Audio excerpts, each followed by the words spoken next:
CM योगी का उत्तराखंड दौरा कल। सीएम योगी कल टनकपुर में करेंगे चुनावों की रैली।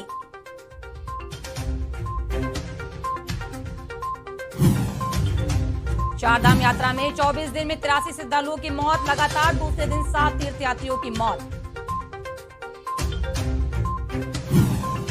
हरिद्वार में सोमवती अमावस्या पर स्नान को लेकर पुलिस अलर्ट। 29 और 30 मई को शहर में भारी वाहन प्रतिबंधित। उत्तराखंड में राज्य में कोरोना के 20 नए मामले, 11 स्वस्थ, फिलवक्त 78 सक्रिय मामले। 5 जिलों में आज बारिश, बिजली गिरने के साथ ही ओलावृष्टि की भी संभावना है। येलो अलर्ट जारी। आप देख रहे हैं के न्यूज, खबरों का सारथी। नमस्कार, मैं रूपांशी मिश्रा। के न्यूज इंडिया में आपका स्वागत है। खबर की शुरुआत बड़ी खबर से करेंगे। खबर देहरादून से है, जहां पे चारधाम यात्रा में लगातार बढ़ रहा मौत का आंकड़ा। तबीयत बिगड़ने से महज 24 दिनों में 83 लोगों की मौत। बृहस्पतिवार को लगातार दूसरे दिन 7 तीर्थयात्रियों की मौत। अब तक 200 से ज्यादा अनफिट यात्रियों को वापस लौटाया। बृहस्पतिवार को लगातार दूसरे दिन 7 तीर्थयात्रियों की मौत। अब तक 200 से ज्यादा अनफिट यात्रियों को वापस लौटाया गया। देहरादून में चारधाम यात्रा में लगातार बढ़ रहा मौत का आंकड़ा। तबीयत बिगड़ने से महज 24 दिनों में 83 लोगों की मौत। बृहस्पतिवार को लगातार दूसरे दिन 7 तीर्थयात्रियों की मौत।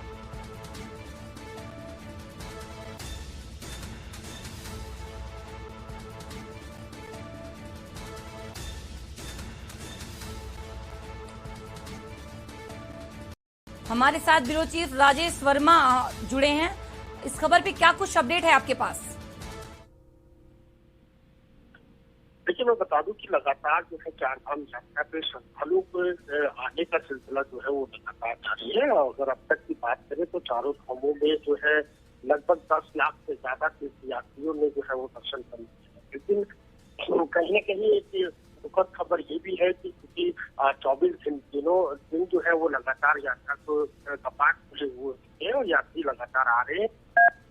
83 लोगों की जो मौत है वो हुई है। अब तक का पूरा जो आंकड़ा अभी लगाया है। और अभी भी हाल ही में अगर बात करें तो बृहस्पतिवार को जो है 7 तीर्थयात्रियों की मौत जो है वो अभी तक हुई है। तो ओवरऑल कहा जाए कि जिसमें अनफिट भी जो यात्री थे, क्योंकि स्वास्थ्य महकमा जो है वो लगातार अपनी तैयारियां कर रहा है। स्वास्थ्य महकमा जो है लगातार जो तीर्थयात्री है उनका फिटनेस चेकअप जो है वो कर रहा है। अगर उनकी स्वास्थ्य में कोई भी गड़बड़ी पाई जा रही है तो उनको तीर्थ यात्रा पर जो है ना जाने की है। तो लगभग कहा जा सकता है कि 200 से ज्यादा जो अनफिट यात्री थे, तीर्थयात्री थे, उनको जो है वापसी भी लौटाया गया है। तो कहा जा सकता है कि लगातार सरकार जो है, प्रशासन जो है वो प्रिकॉशन बरते हुए है। लेकिन जिस तरीके से मौतों का आंकड़ा बढ़ा है तो ये चौंकाने वाली बात है। क्योंकि समस्या यही होती है कि हाई एल्टीट्यूड पर जाकर के जो ऑक्सीजन की कमी है उसकी वजह से ये मौतें जो है लगभग हुई है, जिससे ये आंकड़ा जो है 83 लोगों की मौत का जो है आया है। तो कहा जा सकता है कि लगातार यात्रा जो है वो प्रारंभ है। यात्री जो है वो चारों धाम में जो है वो लगातार जा रहे हैं। तो स्वस्थ फिटनेस चेक जो है वो अपना करा ले, क्योंकि हिदायत जो है वो प्रशासन की तरफ से दे दी गई है, उत्तराखंड सरकार की तरफ से दे दी है। अगर आपको लगता है कि कोई आप अनफिट है और आप यात्रा करने योग्य नहीं है तो खामखा का रिस्क ना ले। तो कुछ समय बाद रुकने के बाद भी अपनी यात्रा को दोबारा प्रारंभ करें। तो कुल मिलाकर के कहा जा सकता है कि लगातार मौतों का आंकड़ा बढ़ रहा है। तो वहीं प्रशासन भी जो है वो अलर्ट पर है। राजेश, 24 दिनों में 83 लोगों की मौत हो गई। व्यवस्थाएं कैसी हैं? आखिर मौत का कारण क्या है? बिल्कुल, जैसे मैंने आपको बताया कि जो पहाड़ी क्षेत्र है उत्तराखंड और जो चारों धाम यहाँ पर स्थित है, चाहे वो बद्रीनाथ की बात करें, केदारनाथ की बात करें, गंगोत्री यमुनोत्री की बात करें, और इसके साथ साथ महत्वपूर्ण जो है सिखों के पवित्र गुरुद्वारा जो है हेमकुंड साहिब के भी कपाट खुल चुके हैं। तो वहाँ की भी बात करें तो लगातार समस्या ये की जा रही है कि क्योंकि हाई एल्टीट्यूड पे है, पहाड़ पर चढ़ना होता है, रनिंग होती है, और इसके साथ साथ जो है वहाँ पर ऑक्सीजन की कमी जो है वो है। और क्योंकि ऑक्सीजन लेवल जो है वो बहुत डाउन चला जाता है और इसकी वजह से जो शुगर के खास तौर से पेशेंट हैं या जिनको अस्थमा है या किसी भी तरीके की सांस फूलने की जो है प्रॉब्लम उनको होती है, तो उनके लिए बड़ी जो है डेंजर स्थिति जो है इन चारों धामों में बन जाती है। क्योंकि अमूमन हमने देखा है कि अगर सामान्य तौर पे भी अगर व्यक्ति वहां पर जाता है तो लंग्स जो है वो वहां पर काम नहीं कर पाते, उनको ज्यादा प्रेशर जो है उनको लेना पड़ता है क्योंकि ऑक्सीजन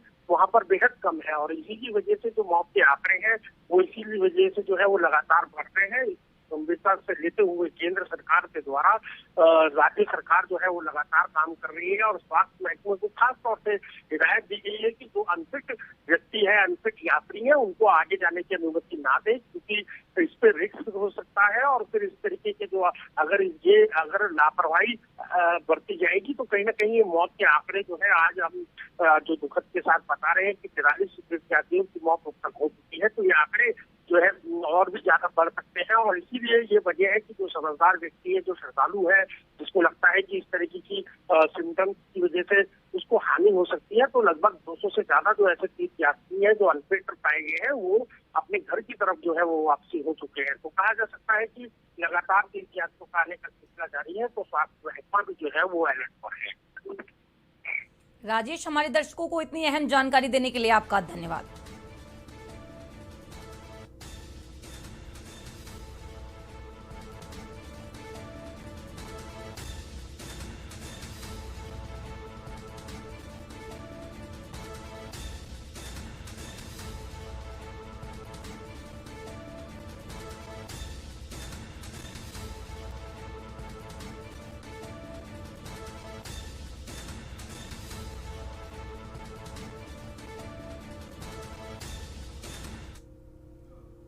के न्यूज की खबर का बड़ा असर हुआ है। के न्यूज ने इस खबर को प्रमुखता से दिखाया है। देहरादून के न्यूज की बड़ा असर हुआ है। चारधाम यात्रा में फर्जी तरीके से पंजीकरण, बड़ी खबर बता रहे हैं आपको। 200 रुपए हो रहे थे परेशान, 100 से यात्रियों से वसूले जा। खबर बता रहे हैं आपको, साइबर कैफे कर रहे हैं मनमानी। प्रशासन के अधिकारी ने किया अलर्ट।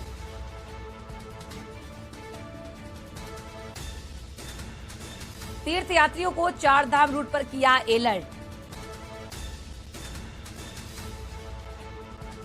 पर्यटन सचिव दिलीप जावलकर ने लिया बड़ा एक्शन।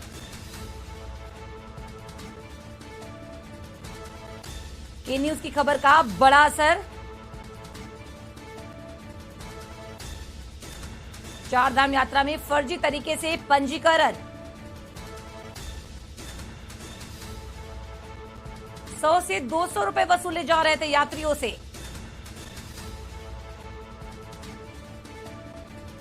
यात्री परेशान हो रहे थे। 100 से 200 रुपए यात्रियों से वसूले जा रहे थे, जिससे यात्री परेशान हो रहे थे। साइबर कैफे अपनी मनमानी कर रहे हैं। के न्यूज की खबर का बड़ा असर। प्रशासन के अधिकारी ने किया अलर्ट।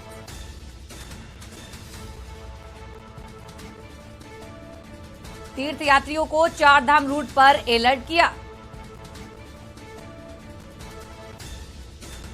पर्यटन सचिव दिलीप जावलकर ने लिया बड़ा एक्शन।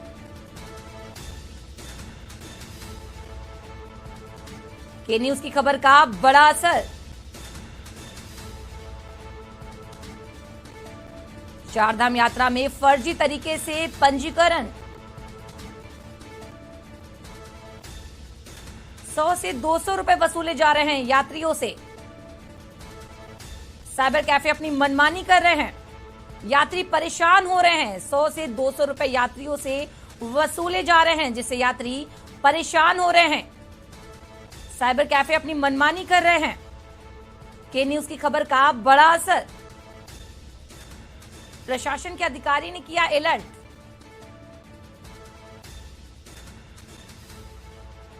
तीर्थयात्रियों को चारधाम रूट पर किया अलर्ट।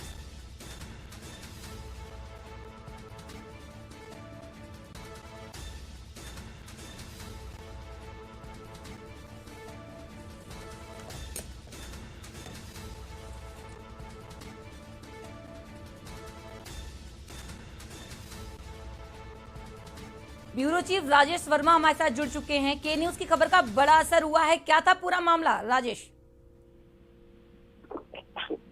बिल्कुल रूपांशी, मैं बता दूं कि अभी हाल ही में जो है के न्यूज ने ये खबर चलाई थी कि जो तीर्थयात्री बाहर से आ रहे हैं, क्योंकि अभी तक देखा गया है कि जो रजिस्ट्रेशन करने की प्रक्रिया है, यानी कि ऑनलाइन जो पंजीकरण हो रहा है चारों धामों के लिए, उसमें तीर्थयात्री को पंजीकरण जो है फिलहाल अभी बंद था, जिसकी वजह से जो है यात्री जो है वो परेशान थे। चाहे वो हरिद्वार की बात करें या मुख्य द्वार ऋषिकेश की बात करें, तो यात्रियों का जमावड़ा जो है वहां पर लगा हुआ था। लेकिन कहीं न कहीं साइबर कैफे जो है, जो प्राइवेट साइबर कैफे है, उनकी निजी मनमानी जो है वो चल रही थी। वो ऑफलाइन होने के बाद भी जो है जो पंजीकरण जो है वो यात्रियों का किस तरीके से कर रहे थे, इसका खुलासा जो है टीम ने किया।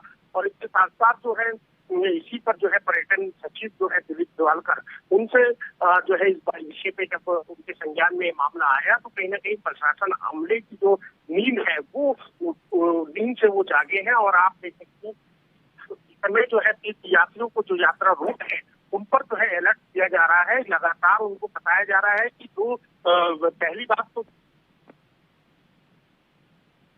राजेश, यात्रियों का क्या कुछ कहना है? वहां पर फर्जी तरीके से पंजीकरण किया जा रहा है, 100 से 200 रुपए वसूले जा रहे हैं, जिससे यात्रियों को परेशानी हो रही है। जो है यात्रियों से वसूल कर रहे थे, जिसकी वजह से जो है आगे यात्री तो निकल जा रहे थे यात्रा पे, लेकिन उनको आगे रोक दिया जा रहा था। तो कहीं ना कहीं एक बड़ी अव्यवस्था जो है वो तीर्थ यात्रियों और चारधाम रूट पर देखने को मिली थी। लेकिन इसका खुलासा जो है वो के न्यूज ने किया है, और के न्यूज की इस खबर का बड़ा असर हुआ है। इसके साथ साथ खुद पर्यटन सचिव जो है दिलीप दिवालकर, उन्होंने बड़ा एक्शन लिया है। और अधिकारी आप देख सकते हैं कि तस्वीरों में इस समय ये बयां कर रही है कि तस्वीरों में तीर्थ यात्रियों को जो है अलर्ट रहने की हिदायत जो है वो दी गई है। उन्होंने साफ कर दिया है कि किसी भी प्राइवेट या बाहर से किसी दुकानदार से या कैफे से कोई भी रजिस्ट्रेशन ना कराए, क्योंकि इसका पैसा जो है वो नहीं लिया जाता सरकारी द्वारा। और किसी को करना है तो जो सरकारी काउंटर वहां पर खुले हैं, पर्यटन विभाग के जो काउंटर खुले हैं, वहीं से अपना पंजीकरण कराए, ताकि आपको आगे भविष्य में या आगे यात्रा रूट पे जो है वो परेशानी का सामना जो है वो ना करना पड़े। तो कहा जा सकता है कि जो बड़ी खबर का जो है कहीं ना कहीं एक बड़ा असर जो है वो साफ तौर पे तस्वीरों पर देखने को मिल रहा है। तमाम जो यात्रा रूट में उन पे जो है अलर्ट जारी कर दिया गया है। इस तरीके के जो मनमाने पैसे ले रहे थे साइबर कैफे वाले, उनके खिलाफ जो है एक कड़ी कार्रवाई प्रशासन ने अब मन बना लिया है। और इसी तरीके से चारधाम रूट पर जितने भी यात्री परेशान है, क्योंकि इनके पंजीकरण नहीं हो रहे हैं, उनको वेटिंग करनी पड़ रही है, तो उनको जो है खास तौर से प्रिकॉशन बरतने की जो है हिदायत दी गई कि सफर करें। जैसे ही ऑनलाइन पंजीकरण खुलेंगे तो आपको 1 to 1 करके सभी का होगा। और तीर्थ यात्रा पे किसी भी धाम का हो तो उसको साफ सुरक्षित और बेहतर तरीके से यात्रा कराने का जिम्मा जो है वो कहीं ना कहीं प्रशासनिक अधिकारियों ने और सरकार ने लिया है। और यही वजह है कि इस खबर का जो है के न्यूज की खबर का जो है असर देखने को मिला है। और लगातार जो चारधाम के रूट है जहाँ पर यात्री लगातार परेशान हो रहे हैं ऑनलाइन पंजीकरण कराने को लेकर के, उस पर जो है गंभीरता से संज्ञान लिया जा रहा है। जी राजेश, हमारे दर्शकों को इतनी अहम जानकारी देने के लिए आपका धन्यवाद। सभी यात्री ध्यान दें, यहाँ पर पंजीकरण बिल्कुल निःशुल्क है, किसी तरीके का कोई चार्ज नहीं है।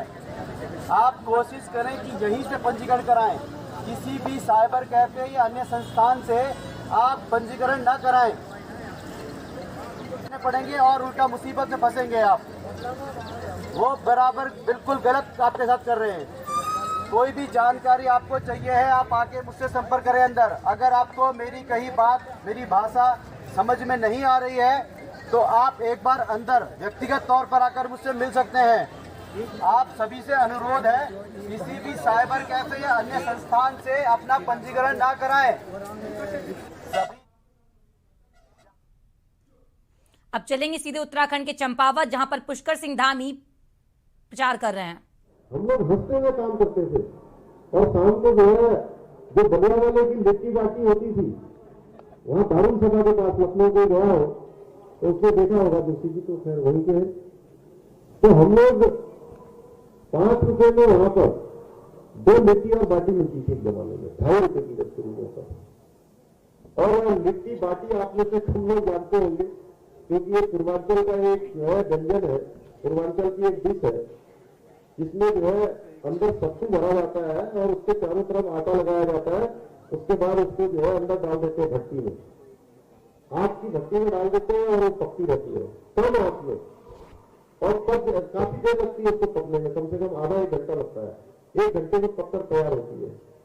उसके बाद उसको आप खाइए तो चोखे के साथ जो है लगाकर आग की भट्टी में ही जो है वो उसमें पक जाता है, और ऐसी भट्टी में हम लोग भी पके हैं। ये है और उसके चारों तरफ आटा लगाया जाता है। उसके बाद उसको जो है अंदर डाल देते हैं भट्टी में, आग की भट्टी में डाल देते हैं और वो पकती रहती है कम आंच में, और तब काफी देर लगती है उसको पकने में, कम से कम आधा 1 घंटा लगता है। 1 घंटे में पककर तैयार होती है। उसके बाद उसको आप खाइए तो चोखे के साथ जो है लगाकर आग की भट्टी में ही जो है वो उसमें पक जाता है, और ऐसी भट्टी में हम लोग भी पके हैं। ये भट्टी में जो है जो सिखाने का काम करती है, उसकी प्राइमरी पाठशाला कोई है, प्राइमरी पाठशाला कोई है तो विद्यार्थी करता है। विद्यार्थी बेहतर लंबे समय से कहती रहती है, जिसके बारे में महाराज जी ने कहा कि कश्मीर के अंदर से धारा 370 समाप्त होनी चाहिए।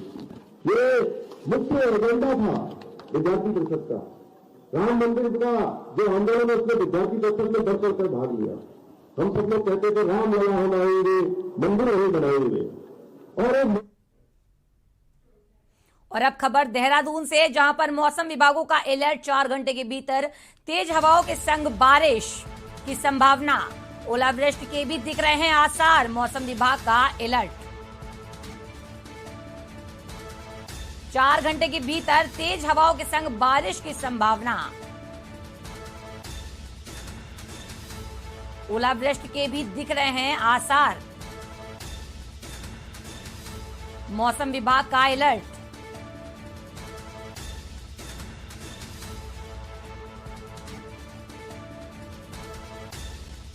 मौसम विभाग का अलर्ट।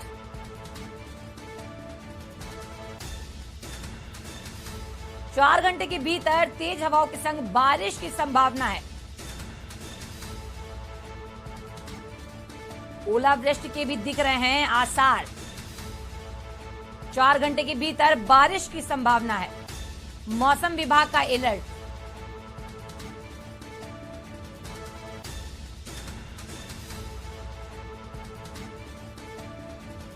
चार घंटे के भीतर बारिश की संभावना, मौसम विभाग का अलर्ट। 4 घंटे के भीतर तेज हवाओं के संग बारिश की संभावना, ओलावृष्टि के भी दिख रहे हैं आसार।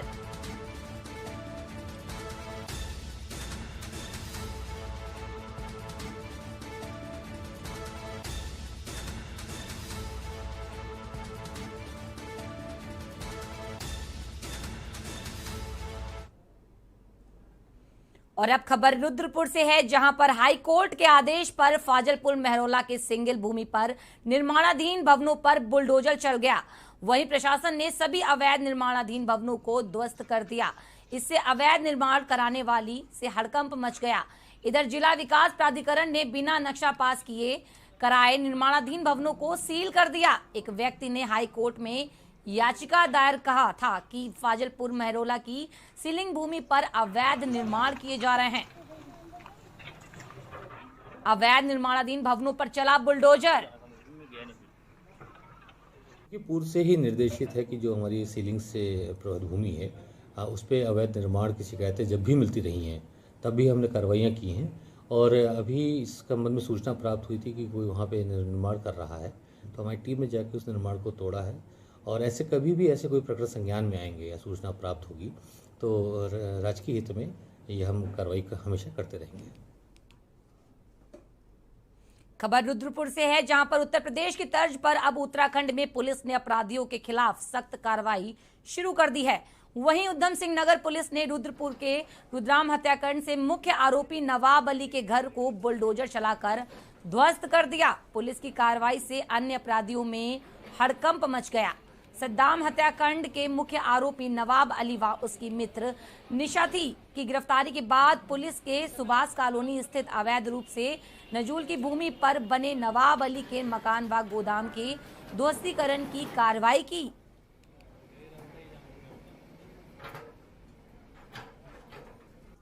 विभाग द्वारा रीजनल फूड कंट्रोलर को आवंटित ये भूमि थी, जिसमें कुछ व्यक्तियों के द्वारा अवैध तरीके से अतिक्रमण करके और यहाँ पर निर्माण किया गया था। उसी के संदर्भ में आज एसडीएम साहब के नेतृत्व में और कंसर्न डिपार्टमेंट के नेतृत्व में पुलिस बल भी आया था, जिसमें इस अवैध अतिक्रमण को हटाया गया। यूपी के बाद उत्तराखंड में भी बुलडोजर चलना शुरू हो गया है। रुद्रपुर के अंदर सद्दाम की हत्या का एक मामला सामने आया था। नवाब के द्वारा सद्दाम की हत्या कर दी गई थी। 30 रुपए के चक्कर में सद्दाम की हत्या कर दी गई थी। वहीं प्रशासन के द्वारा आज सुबह नवाब की अरेस्टिंग कर ली गई है। नवाब के साथ नवाब की जो महिला मित्र थी निशा, उसकी भी अरेस्टिंग कर ली गई है। प्रशासन के द्वारा बताया जा रहा है कि जिस ज़मीन पर नवाब रहता था और जो उसने अपना स्क्रैप का गोदाम खोल रखा था, वो FSC की ज़मीन थी और आज प्रशासन वहाँ दोस्तीकरण की कार्रवाई करने आया है। अपने कैमरामैन से कहूँगा एक बार दिखाएं कि प्रशासन जो है दोस्तीकरण की कार्रवाई कर रहा है। खबर मंगलौर से है, जहां पर उत्तराखंड प्रदेश में भी लाउड स्पीकर पर कार्रवाई होने जा रही है। वहीं ध्वनि प्रदूषण पर रोक लगाते हुए हाई कोर्ट के आदेश के बाद अब बिना अनुमति के किसी भी धर्म स्थल पर लाउड स्पीकर नहीं बजेगा। पटाखों और तेज ध्वनि के विरुद्ध कोर्ट सख्त हो गया। साथ ही तेज ध्वनि में चलने वाले लाउड स्पीकर पर रोक लगाई जाएगी। केवल प्रशासन की अनुमति के बाद लगाए गए लाउड स्पीकर को मानकों के आधार पर ही चलाया जा सकता है। कोर्ट के आदेश के बाद पुलिस प्रशासन ने मंगलौर में सभी मुस्लिम धर्म गुरुओं की बैठक आयोजित कर कोर्ट के आदेश का अनुपालन किए जाने की अपील की। इसमें 2-3 बातें कही गई। पहली बात तो ये कही गई है कि हम सब लोगों को चाहिए, जो मस्जिद के जिम्मेदारान हजरात हैं, वो एसडीएम से इसकी इजाज़त लें। और दूसरी बात ये कही गई है कि लाउड स्पीकर की जो आवाज़ है वो महदूद होनी चाहिए और इन्होंने उसके लिए क्षेत्र मुतय्यन कर दिए हैं कि क्षेत्र में किस इलाके में कितनी आवाज़ होगी, कितनी आवाज़ नहीं होगी। और ये हुक्म हाई कोर्ट की तरफ से आया है और उसी हुक्म का पालन कराने के लिए प्रशासन यहाँ पर आया। इसने मीटिंग यहाँ पर रखी और हम लोग यहाँ पर इकट्ठा हुए। मुसलमानों का तो हमेशा रवैया ये रहा कि वो हाई कोर्ट, सुप्रीम कोर्ट का जो भी आदेश आता है उसका पालन करता है। जो है मीटिंग जो है हाई कोर्ट के जो दिशा निर्देश दिए गए हैं कि ध्वनि प्रदूषण हो रहा है, उसके लिए धार्मिक संस्थानों के सम्मानित लोगों को बताया गया है कि आप जो है उसकी एक तो बजाने के लिए परमिशन लेंगे और उसकी ध्वनि को जो हाई कोर्ट ने दिशा निर्देश दिए हैं उन्हीं मानकों के अनुसार बजाएंगे। खबर रुद्रपुर से है, जहां पर सुभाष कॉलोनी निवासी युवक की हत्या, फरार चल रहे मुख्य हत्यारोपी कबाड़ी और उसकी महिला दोस्त को पुलिस ने गिरफ्तार कर जेल भेज दिया। वहीं मुख्य हत्यारोपी पर रुद्रपुर और रुद्रपुर कोतवाली में 2 मुकदमे भी दर्ज हैं। पुलिस अधिकारियों के मुताबिक दोनों नेपाल भागने की फिराक में हैं। सीओ सिटी अभय सिंह ने बताया कि सुभाष कॉलोनी निवासी सद्दाम की 18 मई की रात को कबाड़ी नवाब और उसकी महिला दोस्त निशा तथा जुबैर, गंगाराम और शहनवाज ने हत्या कर दी थी। इस मामले में पुलिस ने गंगाराम, शहनवाज और जुबैर को गिरफ्तार कर जेल भेज दिया।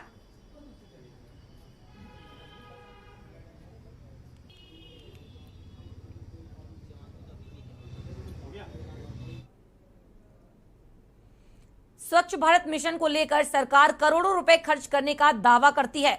वहीं शौचालय को लेकर सरकार बेहद गंभीर है। सरकार द्वारा बड़े स्तर पर घर शौचालय अभियान भी चलाया जा रहा है, जिसे लोग खुले में शौच ना करें। लेकिन उत्तराखंड का प्रवेश द्वारा कहा जाने वाला मंगलौर इन मूलभूत सुविधाओं से वंचित है। नगर बाजार में कोई भी सार्वजनिक शौचालय उपलब्ध नहीं है। ऐसी स्थिति में खरीदारी करने आई महिलाओं को भारी परेशानियों का सामना करना पड़ता है, जबकि पूरे नगर बाजार में केवल एक ही शौचालय बना है। नगर पालिका में स्वच्छता के नाम पर करोड़ों रुपए का बजट आने के बाद भी शौचालय पर कोई ध्यान नहीं दिया जा रहा है। मंगलौर कस्बे में इस मिशन को पलीता लगता नजर आ रहा है। शौचालय की बात है तो हमने जो व्यक्तिगत शौचालय होते हैं वो 161 शौचालय यहाँ बनवाए हैं स्वच्छ भारत मिशन के अंतर्गत। और कम्युनिटी टॉयलेट या आपका जो पब्लिक टॉयलेट है उसकी जगह चिन्हित की जा रही है। यहाँ जगह नहीं है, जैसा कि प्रस्ताव दिया था मेरे सफाई निरीक्षक में, क्योंकि जगह नहीं होने के कारण यहाँ बाइड रजिस्टर हम लगा सकते हैं। बाइड रजिस्टर के लिए भी कोई उपयुक्त जो स्थान जहाँ पर ज़्यादा से ज़्यादा पब्लिक उसको उपयोग कर सके, ऐसा चिन्हीकरण किया जा रहा है। नल से मैं बताना चाहता हूँ, हमारे जैन स्तंभ से लेकर हाजी चौक तक एक ही टॉयलेट है और भी 2015 में बना था।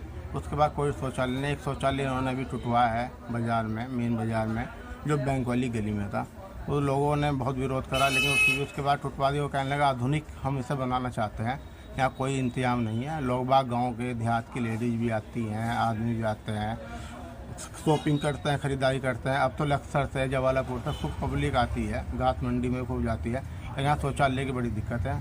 लोग बाग एक दूसरे की कुंडियाँ खटकाते हैं कि हमारी लेडी को टॉयलेट की जाना है, और लोग बाग भी कुछ करवा देते हैं, कुछ मना कर देते हैं। तो यहाँ पे हर जगह शौचालय होनी चाहिए। अगर नगर पालिका के पास अपनी जगह नहीं है तो आजकल इलेक्ट्रॉनिक शौचालय भी आ रहे हैं, आधुनिक भी शौचालय आ रहे हैं, जो फोल्डिंग है, लाओ और ले जाओ शाम को। यहाँ एक लाइब्रेरी है बहुत पुरानी, वहाँ पे एक शौचालय बना हुआ है, वो भी सिर्फ जो है ना जेंट्स के लिए है। गांव देहात से यहाँ पे हज़ारों लाखों की संख्या में बहुत लोग आते हैं सामान ख़रीदने के लिए, अपने कारोबार के लिए, और बहुत ज़्यादा परेशानी का सामना करना पड़ता है उन्हें इस चीज़ के लिए। अच्छा, ख़ास तौर से महिलाओं के लिए, महिलाएं ढूंढती फिरती हैं। एक सर्राफा बाज़ार में हमारे यहाँ धर्मशाला है, कभी कभी जिसको ज़्यादा परेशानी होती है वो धर्मशाला का भी इस्तेमाल कर लेती है। तो हमारी सरकार है, उत्तराखंड सरकार, ये जो है हमारे राज्य में कस्बों में बहुत पैसा लग रहा है, सड़कों पे, शौचालयों पे भी बहुत पैसा खर्च हो रहा है, मगर यहाँ पे कोई इस तरह की अच्छी व्यवस्था